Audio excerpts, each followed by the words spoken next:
Hello, today we're going to talk about the process of initiation in Igbo culture. There are phases of initiation in traditional Igbo culture. The first phase is the initial stage phase where you go through when you are 10 or 11, called Imamwa. And when you go through this Imamwa, then that has prepared you to go through your teenagehood and your early adult stage before becoming dibia. When you enter the phase of dibia, so the initiation process we're going to talk about is specifically what does it take to be initiated as a dibia or medicine man or a healer practitioner in Igbo culture. Initiation process is like somebody who goes to a school, somebody who seeks inspiration, somebody who goes to a church or synagogue that wants to be connected with the spirit, because we believe that when you are in spirit, you are being inspired, or when you are being inspired, you are in spirit. In our traditional Igbo culture, to become a dibia, we use certain objects such as water element, fire, oko, earth, and mili is the water, and then iron, igwe. These are things you have to go through to prepare yourself for this purification and education. As we go through that, the first phase is to understand the concept of a mask like this. This sort of mask serves as an introduction, and the spirit mask of this nature will come to address the initiates. This serves as an introduction of the process. You look at the symbol of the teeth in the elements, the teeth representing the rule of law. And such law deals with the greatest law in the universe of life. And here we're talking about the law of love. And the question is, who do you love as a dibia? Where does the love and compassion comes from when you are attending to clients and people who are going through transition? You also learn the idea of the black color. Black dealing with the idea of mysteries. You're going to journey through mysterious challenges and experiences such as what your parent and patients might be going through as well. You have to learn the idea of this line. This line talks about balance, staying calm, staying in harmony with the earth, with the spirit, with whatever creator is to you, and especially being calm in certain circumstances. When you are calm, you begin to experience the idea of change. This very color here deals with the idea of change and not really white people. You experience the idea of the horns. The horns in African culture, or when you are dealing with healings, is to integrate the idea of strength, vitality, stamina, ike. Just like you hear ikenga. Ike, the word ike deals with the strength. So this is sort of an introduction into the process. And when this mask finish performing, then it will exit. And when you look at the face, through this process, you see the face of this particular mask almost look like a person who is scared and excited at the same time in experiencing this transformation and discipline that they will go through. When you go through this phase, you begin to understand the process of ikenga. There's no dibia in Igbo culture that does not own or have an ikenga in their shrine. Ikenga is one of the most powerful tools or elements used by dibias or practitioners in Igbos. Not only Igbos, not only dibias that use ikenga, there are other people who ikengas may be recommended or prescribed as a medication or tools that will help them deal with their struggles. Again, when you look at ikenga going through transition, you see that it has a horn that curves backwards. And this is for the dibia to also learn how to let go certain challenges or whatever energy they're tapping from other people. So through this initiation process, the initiates are taken into the woods where they will stay in isolation. And this isolation will help them to connect with the process of nature. Certain elements will be chosen for each initiates. Some people may be choosing through divination the spirit of a tree. Some people may be identified with the spirit of the water, Oshimili. the river, and some people may be identifying with the spirit of the earth and when you're connected with the earth and nature, now you're becoming something like Ozodimani, and there's Ozodike, Ozombadike, the one that dealt with the strength, Ozoshimili, the ones that connect with the ocean. So you begin to understand the phases of these three, and as you connect to this phase of the three spirits in the universe, these three spirits can also be manifested as the three spirits of God. And when you amplify that into human experience as a dibia, now you're dealing with the functions of the body, mind, and soul. The body is meant to function as an entity that is temporary, because we believe that everything that you see and touch has a limit, is temporary, it will die. The soul, the soul has eternity, has eternal life. The soul resides in the body. The mind also resides within the soul and in the body. So the function of the mind, body, and soul become the model that the initiates will go through to understand their place within this function of the body, mind, and spirit. The face of this particular Ikenga helps you to recognize the theories within the body, mind, and soul and its function in letting go and in beginning to manifest a healing process, or guiding somebody going through transition to let go the way they think, because we believe that when you change the way you think and the way you look at things, what you look at will begin to change. Now we transition into a different mask that comes to educate the candidates or the students during the dibiahood initiation. Then again, they will emphasize about the three spirits. When you look at a mask of this nature, you begin to see a mask with three faces. And these three faces also come to align you with the idea of the body, which is very temporary, and then embodies the mind and the soul. In our culture, we also believe that the mind, as is taught during initiation into dibia, Omo dibia, is that the mind has two functions, or there are two kinds of minds: the working mind and your thinking mind. And these are all elements that are important that helps a dibia filter information that are coming through as they deal with clients and other people. The working mind reminds us about the past and the future. Therefore, it creates anxiety and fear, and the mind is disturbed. The thinking mind, well, the working mind works with your heart, actually, and that is the one that calms you down, that brings you to centeredness. The working mind says, stay calm, be still, be patient. But the thinking mind is the one that reminds you of the past and the future, and then evoke fear and anxiety.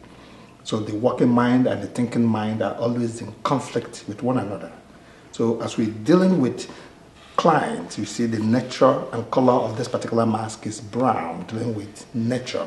When you're dealing with a patient or client, you have to understand where is their mind, what is triggering the shift in their behavior.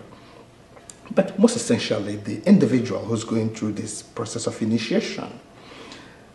Initiation takes form in the woods, in the wilderness, like somebody who's gone through a retreat. When you're in this retreat, there will be fire elements, there will be water elements, there will be fasting, there will be talk, there will be challenges, there will be different symbols of nature presented or present in this woods or in the wilderness. We call it in the bush, to help the student or the candidate process the nature and themselves, or discovering themselves within the nature. When we work with the fire elements, there will be a fire, a flame. The candidates are made to reflect where they focus their attention on the flame, therefore trying to see themselves as the flame. And these are particular functions for the people who are identified as Oko, the fire people. So when you are identified as a fire person, your experience will be to work with the flame.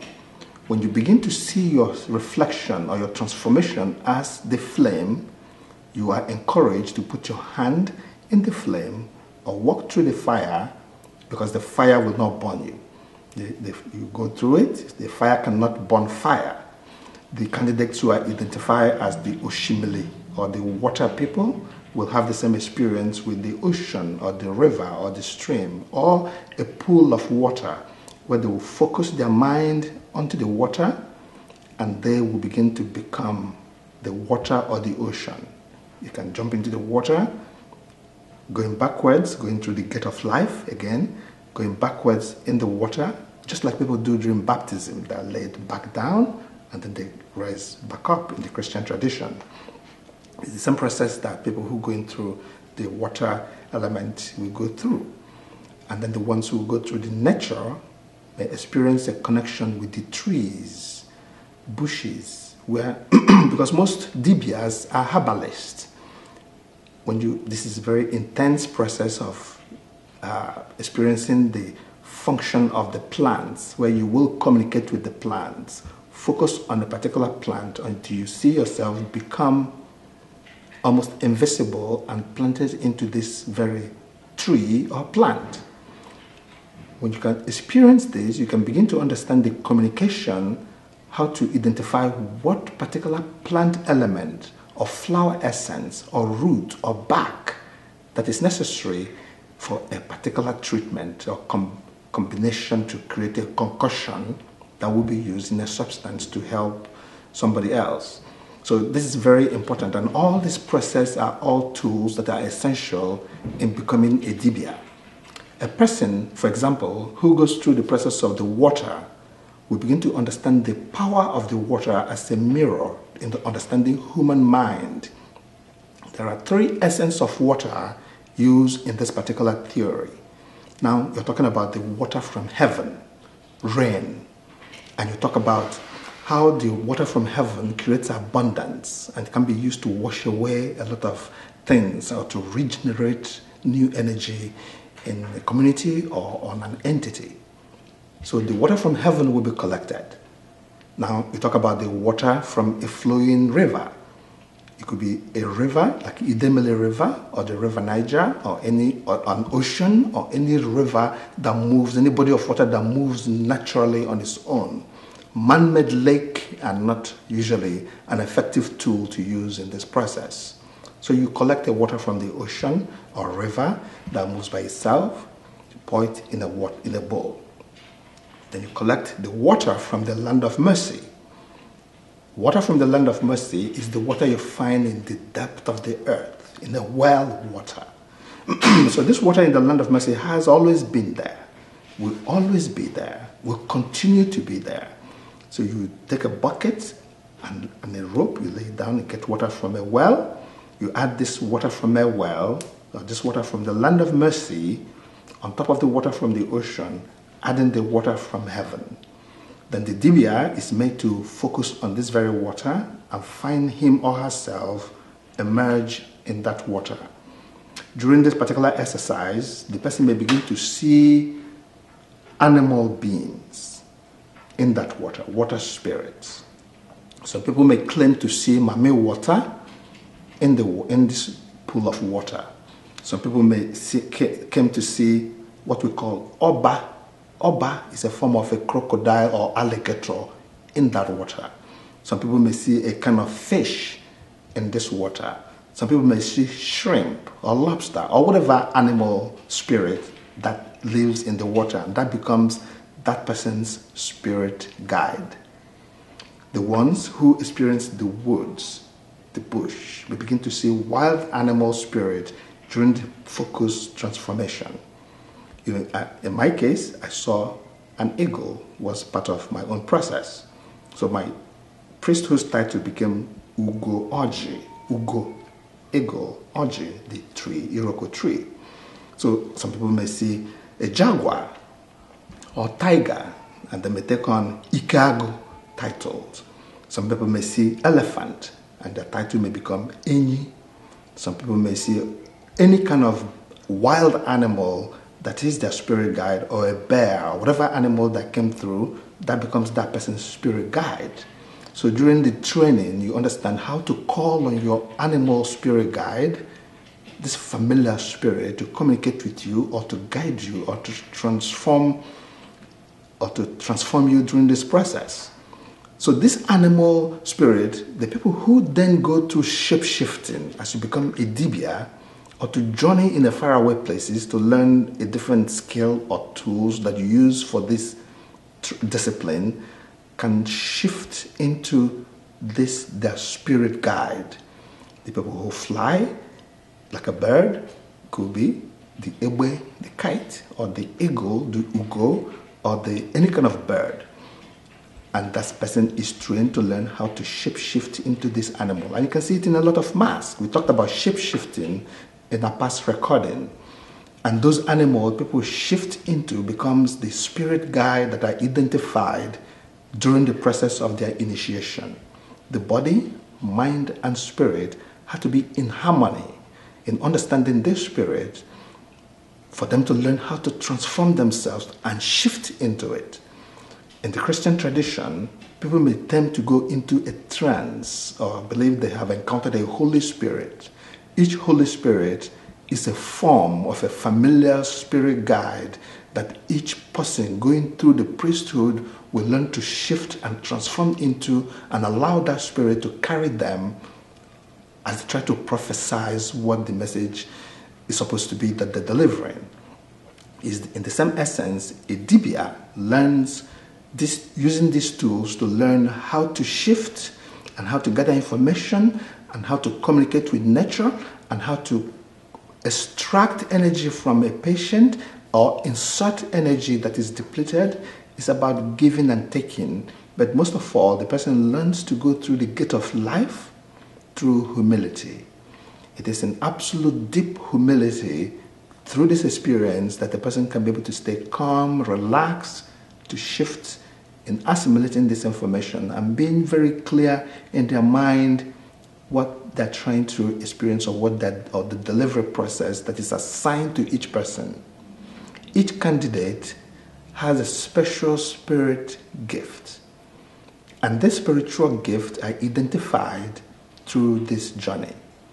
The gift that I'm looking for, or that I might be looking for, could be the gift of prophecy, if lawful, or the gift of herbalist using herbs. So, as a herbalist, which is dibia afefia, dibia mbologu. Dibia mbologu means a dibia who uses the natural elements of plants in their treatment, so in learning the elements of healing. Just like the dibia oshimili, dibia mili, this dibia of water uses these three elements of water. In the same capacity does the dibia mbologu, which is a herbalist, uses nature plants, plant elements, flower essence, oil from the plants to provide healing. There are certain dibias who are embodied in manifestation of these three spirits as one, and then they expresses the seven spirits or the seven elders of the spirit essence in one particular person. These particular people are very unique and very special in the discipline of healing. Example, when a particular dibia who understands or who was born with the gift of these three spirits in manifestation and can be able to express the seven elders or the seven spirits, these are the powerful dibias that you really want to be working with. When a particular dibia who expresses these three spirits can express the seven spirits, that the seven spirits we're talking about are the spirit of lordship, mwam, the spirit of mwo, and then you talk about the spirit of amamife, the spirit of wisdom, and then you talk about the spirit of nghota, the spirit of understanding, and then you talk about the spirit of knowledge, an elder who has knowledge, egotife, and you talk about the spirit of counsel, ibuizu, and you talk about the spirit of strength, might, ike, stamina, and the ability to execute the duty. And then you talk about the spirit of obiofo, the spirit of love, the spirit of reverence. So for a person to embody these 7 spirits as an elder, these particular dibias are able to see, they are visionary, they are herbalists, they understand wisdom, they can provide counseling, they can provide substances, tools used to participate in or providing in different treatments, abilities or technology. You may also call this sort of dibias geologists, because a geology, in my own term, is a person who has this chi force in them and can be able to use this chi force to guide other people to connect to the same source of chi in them to help them elevate problems. The dibia first have to learn to deal with the self, understanding themselves, and be able to understand, have the ability and capacity to listen to their own body. When you can embody these 7 spirits through the manifestation of the 3 spirits in you, you can begin to feel the same thing from your patients and from other people. When a dibia is working with a client, the dibia is trained to let go his own personal feelings, surrender his natural essence as he's transformed and become the spirit or the model or molecule that transmits a certain energy to other people or to extract a certain energy out of other people. When the dibia touches a patient, the dibia is able to feel in his body what the patient is feeling. The dibia is able to extract this sickness or whatever element is in the body using a fertilized egg, aqua or cocoa. Anybody who has ever encountered a dibia knows that the essence of water, aqua, cocoa plants are necessary in insertion or in extraction. In dealing with things like madness, mental illness, depression, the dibias are able to use water elements, adding with plant substance or oil, manu from plants, to add into the water to use it to wash away whatever madness or spiritual energy that may be distracting the particular person. So these are the functions and role and preparation that prepares the candidates into the initiation into dibiahood.